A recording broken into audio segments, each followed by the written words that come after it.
ইতিমধ্যে যারা সারাদিন টেলিভিশনের পর্দায় চোখ রেখেছেন জানেন সুদের হার কমে যাচ্ছে স্বল্প সঞ্চয় পিপিএফ এ, অর্থাৎ আপনি এমআইএস এ টাকা রেখে সুদের যে অংশ সেটা দিয়ে সংসার চালাবেন, সেই সোনালী দিনের সামনে এখন ঘোর কালো অন্ধকার। তাহলে করবেনটা কি? এখন এই স্বল্প সঞ্চয়ের সুদ কমছে, কিন্তু ব্যাংকেও এর প্রভাব খুব বেশি দূরে নয় পড়ার ক্ষেত্রে। আমাদের এক্সপার্টরা কি বলছেন শুনুন, আপনারাও মতামত জানতে পারেন তাদের থেকে ফোন করে 22342424 39180087 এই দুটো নম্বরে কথা বলবেন, যাদের সঙ্গে আমি পরিচয় করিয়ে দিই। এই মুহূর্তে আমার সঙ্গে রয়েছেন সুপর্ণ মৈত্র, অর্থনীতিবিদ। এছাড়াও আমার সঙ্গে রয়েছেন প্রসূন মুখোপাধ্যায়, যিনি বিনিয়োগ বিশেষজ্ঞ। দুজনের সঙ্গে কথা বলবেন, কিন্তু আজ ঠিক কি নিয়মের কথা জানানো হলো যা আগামীকাল থেকেই লাগু, দেখুন। জিনিসের দাম রোজ বাড়ছে, ব্যাংক পোস্ট অফিসে জমা টাকার সুদে সংসার চালানো কঠিন। মুদ্রাস্ফীতির অঙ্ক মাথায় রাখলে প্রকৃত সুদের হার তলানিতে। সরকারি সিদ্ধান্ত এবার গোঁদের ওপর বিস্ফোরা। গত বছর এপ্রিল থেকে 3 মাস অন্তর স্বল্প সঞ্চয় সুদের হার পর্যালোচনা করছে কেন্দ্র। নতুন আর্থিক বছরের শুরুতেই অর্থমন্ত্রকের সিদ্ধান্তে মধ্যবিত্তের ওপর নেমে এলেও খাড়া। পাবলিক প্রভিডেন্ট ফান্ড, 112 মাসের কিষাণ বিকাশ পত্র, সুকন্যা সমৃদ্ধি অ্যাকাউন্ট, 5 বছর মেয়াদী ন্যাশনাল সেভিংস সার্টিফিকেট, সব ক্ষেত্রেই 0.1% সুদ কমানো হয়েছে। ছাড় পাচ্ছেন না বয়স্ক নাগরিকরাও। 5 বছর মেয়াদী সিনিয়র সিটিজেন সেভিংস স্কিমেও একইভাবে 100 টাকায় 10 পয়সা সুদ কমছে। এপ্রিল থেকে জুন পর্যন্ত কার্যকর থাকবে নতুন সুদের হার। ইপিএফ এ সুদের হার আগেই 8.8% থেকে কমিয়ে 8.65% করা হয়। এরপর স্বল্প সঞ্চয় সুদেও কোপ পড়ায় সমস্যায় সাধারণ মানুষ। স্বল্প সঞ্চয়ের আওতায় 1 থেকে 5 বছর মেয়াদী টার্ম ডিপোজিটেও সুদের হার কমছে। আগামী 3 মাস তা 6.9 থেকে 7.7%-এর মধ্যে ঘোরাফেরা করবে। 5 বছর মেয়াদী রেকারিং ডিপোজিটেও সুদের হার কমে হচ্ছে 7.2। তবে স্বল্প সঞ্চয়ের আওতায় সেভিংস অ্যাকাউন্টে বার্ষিক সুদের হার আগের মতোই 4%ই থাকছে। নোট বাতিলের পর এমনিতেই ব্যাংকগুলির তহবিল ভরে উঠেছে। এবার স্বল্প সঞ্চয়ের সুদ কমায় বাজারের নিয়ম মেনে ব্যাংকের সুদও কমতে চলেছে বলে মনে করছেন বিশেষজ্ঞরা।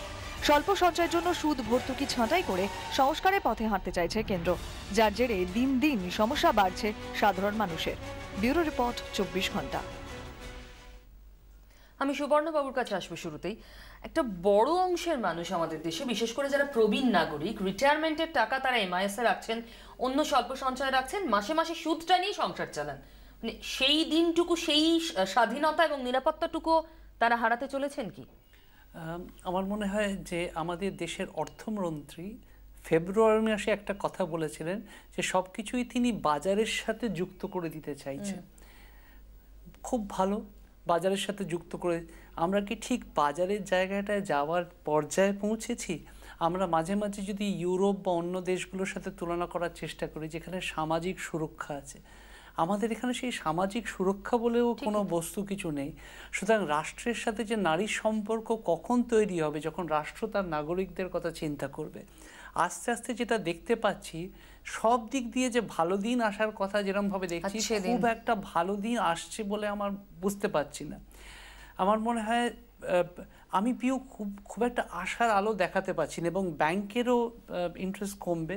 কারণটা এখানে প্রণজিৎবাবু বলবেন না, নিশ্চয়ই স্পষ্ট। তার কারণ তারা বলবেন যে দেখুন, ব্যাংক আমাদের টাকাটাই ব্যাংকে জমা দিই, ব্যাংক সেই টাকাটা যারা শিল্পে বিনিয়োগ করেন তাদেরকে দেন, তো সেই টাকাটা খাটিয়ে সেই টাকাটা থেকে যে রোজগার হয় তার প্রশাসনিক খরচা বাদ দিয়ে আমাদের দেখান। তাহলে উল্টো দিকে কি সেটাও বোঝা যাচ্ছে যে শিল্পের যে বাতাবরণ তৈরি করার চেষ্টা হচ্ছে বা লক্ষ লক্ষ কোটি টাকা তাদেরকে ইনসেন্টিভ দেওয়া হচ্ছে, তারা সেখানে হচ্ছেন না। তার মানে যে অভিযোগ বিরোধীরা করে এসেছে এটা কর্পোরেটের সরকার, না, আমি পিউ সেটার সাথে একমত নয়। তার কারণ হচ্ছে বিরোধীরা যখন শাসনে থাকেন তারা কিন্তু নিজেরাও সেই একই জিনিস করেন। সুতরাং এখানে কিন্তু কোনো দলের ব্যাপার না। আমরা যে দলগুলোই সাধারণ মানুষের বিরুদ্ধে লড়ছে, আমার মনে হয় সবাইকে একমত হয়ে সাধারণ মানুষকে বাঁচিয়ে তোলার একটা দল তৈরি করতে হবে, যারা তাদেরকে বাঁচিয়ে রাখার চেষ্টা করতে পারে। এটা কিন্তু ভালো দিকে হাঁটা হচ্ছে না। শুধু কর্পোরেট ট্যাক্স আপনি কমিয়ে দেওয়ার একটা চেষ্টা, ঠিক আছে, আর কর্পোরেট ট্যাক্স কমাচ্ছেন, কোম্পানিগুলোকে বাঁচিয়ে রাখার চেষ্টা করছেন। মানুষগুলোকে তো বাঁচিয়ে রাখতে হবে, মানুষ বাঁচান। এক্স্যাক্টলি, মানুষের কথাই যখন হচ্ছে, ফোনে কেউ রয়েছেন, একটু শুনি তার কথা। বলুন। হ্যালো হ্যালো, হ্যাঁ বলুন।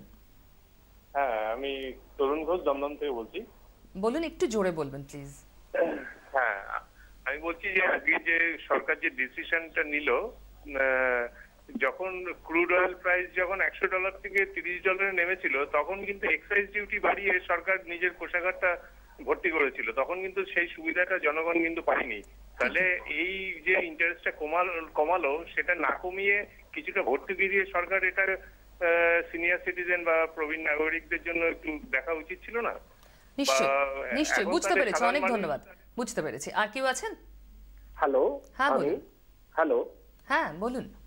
আমি আরকে মিশ্র গৌহাটি থেকে বলছি। আমার প্রশ্নটা খুব স্পেসিফিক হচ্ছে, আমি 80C এর জন্য পিপিএফ কে অ্যাভেল করতাম। তো আমার মনে হচ্ছে যে এই পিপিএফ এর জন্য আমাদেরকে একটা রিস্ক এনভায়রনমেন্টে ফেলা হচ্ছে না?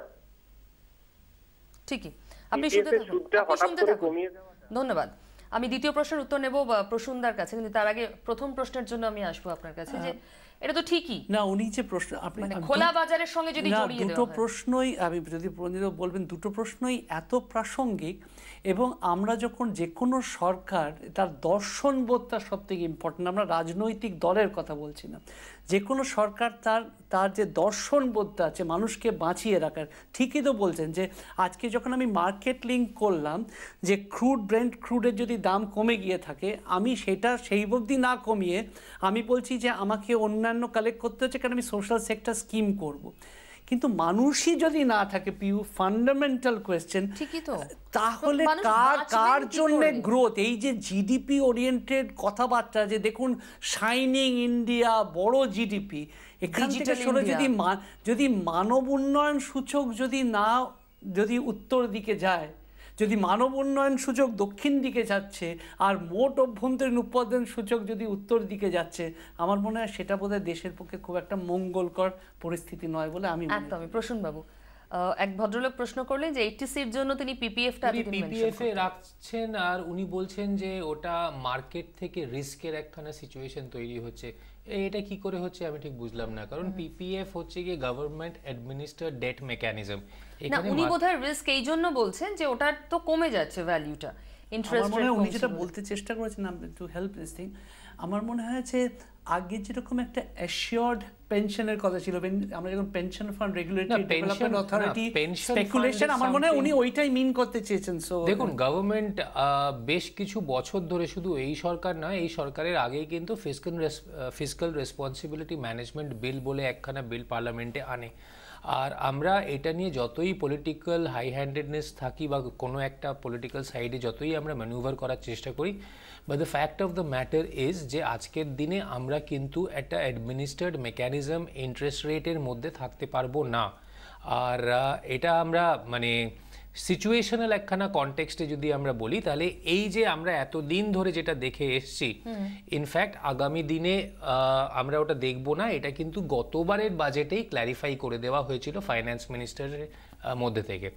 তো he had very clearly categorically clarified যে আমাদের ফিসক্যাল রেসপন্সিবিলিটি কিন্তু আমাদের প্রত্যেকটা রেট ফিক্সিং, ইভেন আমাদের যে ইন্টারেস্ট রেট, যেটা ধরুন একজন সাধারণ মানুষ, একজন 62 বছরের বৃদ্ধ, তিনি তার সমস্ত যেটুকু সারা জীবনের সঞ্চয় তিনি কোথাও একটা লাগিয়েছেন, এবার যে টাকাটা পাবেন সেটা দিয়ে তিনি সংসার চালাবেন এবং মোট মূলধনটা তার সিকিউরিটি, আপদ বিপদে সেটা কাজে লাগবে। তিনি এত ফিসক্যাল ডেফিসিট, এই জিডিপি, এগুলো কি বলেছেন বাজেটে অর্থমন্ত্রী? কেন শুনবেন? না, আজকাল তার নিজের কষ্টার্জিত অর্থ ওটা। না, সেটা তো কেউ অমান্য করছে না যে উনি খেটে ওই অর্থটা জোগাড় করেছেন, ওই সঞ্চয় করেছেন। আর এইটা নিয়ে প্রশ্ন আসতে পারে। সত্যি কথা যেটা সুপর্ণদা বললেন যে বিদেশের ধাঁচে যদি কমতে থাকে ইন্টারেস্ট রেট, সেই সামাজিক সুরক্ষা কোথায়? না, বিদেশের এখানে একটা ক্ল্যারিফিকেশন আছে, টাকা না রাখলে কে দেখবে তাকে? বিদেশে কিন্তু যত আমরা সোশ্যাল সিকিউরিটি না দেওয়ার চেষ্টা করছি, তার জন্য কিন্তু অনেক কোম্পানিজ না দেশ কিন্তু আমরা ব্যাংকরাপ্ট হতে দেখেছি। আমাদের হয়তো ওইটার সঙ্গে ইমিডিয়েট প্যারালেল ইন্ডিয়ার সঙ্গে খোঁজাটা হয়তো উচিত হবে। আমি আসবো সুপর্ণদার কাছে, কিন্তু তার আগে বলে দিই আমাদের দর্শকদের, শুধুমাত্র কিছুটা সুদ কমে গেল, আপনি খানিকটা কম ইন্টারেস্ট পাবেন এমনটা নয়। অনেক খাতে খরচ বাড়ছে, আপনার আয় কমছে আর খরচ বাড়ছে, একেবারেই বিপরীত অনুপাতে চলছে। যেমন দেখুন, পাবলিক প্রভিডেন্ট ফান্ডে 7.9 হয়ে গিয়েছে কমে, অন্যান্য যে সমস্ত স্কিমগুলো রয়েছে সেখানে আপনার সুদের হার কমছে, অর্থাৎ আপনার রোজগার কমছে, আয় কমছে, কিন্তু খরচ বাড়ছে। কাল থেকেই বাড়ছে আপনার স্বাস্থ্য বীমা এবং গাড়ি বীমার খরচ। আপনার স্বাস্থ্য বীমা অর্থাৎ মেডিক্লেমের যে প্রিমিয়াম আপনি দেন সেটা বেড়ে যাচ্ছে, আপনার গাড়ির জন্য ইন্স্যুরেন্স বেড়ে যাচ্ছে, 4 চাকা তো বটেই, বাড়ছে 2 চাকার বীমা প্রিমিয়ামও। আপনার গাড়ি যদি 1000 সিসির কম হয় তাহলে বীমার খরচ একই থাকছে, তবে 1000 সিসির বেশি ক্ষমতা সম্পন্ন গাড়ির বীমা প্রিমিয়াম 40% বাড়ছে। টু হুইলার 75 সিসির কম হলে বীমার খরচ বাড়ছে না, আর তার থেকে বেশি অর্থাৎ 75 থেকে 150 সিসি পর্যন্ত টু হুইলারে বীমার খরচ বাড়ছে 16%। 150 সিসির বেশি বাইক যদি হয় তাহলে 40% বাড়তি বীমা গুনতে হবে আপনাকে।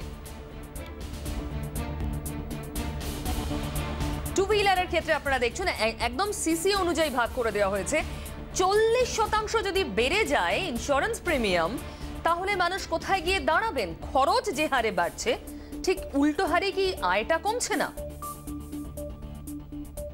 এবং আমরা যদি সত্যি দেখি 4 চাকার ক্ষেত্র বা টু হুইলারের ক্ষেত্র, 75 সিসির বেশি বাইকই মানুষ বেশি ব্যবহার করেন, টু হুইলারও 1000 সিসির বেশি মানুষ ব্যবহার করতে পছন্দ করেন। এখন খুব কম গাড়ি যেগুলো 1000 বা তার নিচের সিসির গাড়িতে চলে, ফোর হুইলার। টু হুইলারও 75-এর বেশি চলে, অর্থাৎ বেশিরভাগ মানুষকেই এই বাড়তি প্রিমিয়ামটা গুনতে হবে, অথচ তার আয়টা ক্রমশ কমছে। এর রেসপন্সিবিলিটি কার, প্রসূনবাবু? এইটা তো একটা বড় ফিলোসফিক্যাল কোয়েশ্চেন হয়ে গেল যে লোকেদের আয় কমছে কিনা, সেটা অবশ্যই মানে আরও খতিয়ে দেখা যায়। যদি দেখা যায় তাহলে আমরা তো দেখবো যে অ্যাভারেজ ইনকাম কিন্তু উপরের দিকেই যাচ্ছে। এটা আমরা নেট অ্যাভারেজ ইনকাম যদি আমরা ইনফ্লেশনের থেকে 2-3% কিন্তু উপরেই আছে, আর মানে স্ট্যাটিস্টিক্স কিন্তু তাই বলছে। বাট হ্যাঁ, যেভাবে অন্য কিছু খরচা আমাদের মধ্যে আসছে, যেরকম হয়তো আমরা কিছুদিন আগে দেখতাম যে সবার কাছে অত টু হুইলার নেই, এখন অনেকের কাছে টু হুইলার মিনিমাম একখানা ভেহিকেল হয়ে গেছে। তো এই ডিসক্রিশনারি ইনকাম বাড়ছে বলেই তো এই জিনিসগুলো লোকেদের কাছে আসছে পিউ, আদারওয়াইজ তো কেউ আসতো না। আমি যদি ধরেই নিই যে হ্যাঁ সত্যি লোকের হাতে এখন অর্থের যোগানটা বেশি, সুপর্ণদাও নিশ্চয়ই একমত হবেন, কিন্তু তার অর্থ উপার্জনের যে দিক, বিশেষ করে একটা নির্দিষ্ট বয়সের পরে তার নিরাপত্তাটা, সেটা তো সামাজিকভাবে সরকার দিচ্ছে না। না, কোনোদিনও দেয়নি ইন্ডিয়াতে, কোনোদিনও দেয়নি, কিন্তু তার যে নিজের চেষ্টার যে সুরক্ষা বর্ম, তাকে ক্রমশ ভাঙা হচ্ছে। গভর্নমেন্ট যেটা বলছে যে এটার জন্য কিন্তু আমি আর রেসপন্সিবল নয়, তোমাকে একখানা অ্যাসিওরড পেনশন দেওয়ার জন্য। তাহলে কি করে তার নিজের সিকিউর জোনটাকে গভর্নমেন্ট হ্যামার করতে পারে? আমি সুপর্ণদার কাছে উত্তর নেব। একটু দাঁড়ান, থামাচ্ছি আপনাকে, কারণ ফোনে কেউ রয়েছেন, তার প্রশ্ন শুনবো। বলুন। নমস্কার পিউদি।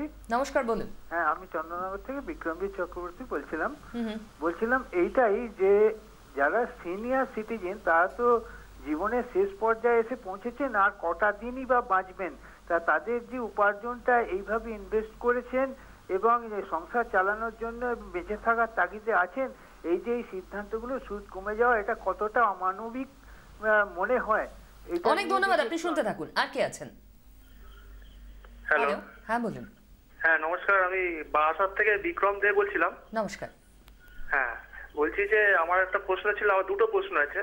একটু সংক্ষেপে। প্রথম প্রশ্ন হচ্ছে, আমাদের যে বারাসাত যে এসবিআই যে মেন ব্রাঞ্চটা আছে, ওরা আমাদের এপ্রিল মাস থেকে এটিএম কার্ড নিতে বাধ্য করছে নাকি, মানে এটিএম কার্ড আমাদের নিতেই হবে, এটা কতখানি যুক্তিসঙ্গত? আর দ্বিতীয় প্রশ্ন হচ্ছে, আমাদের যদি প্রতি 3 মাস অন্তর এরকম ভাবে সুদের হার কমতে থাকে, কেন্দ্রীয় সরকার যদি কমাতে থাকে, তাহলে আমরা এরপরে কোন রাস্তায় যাব?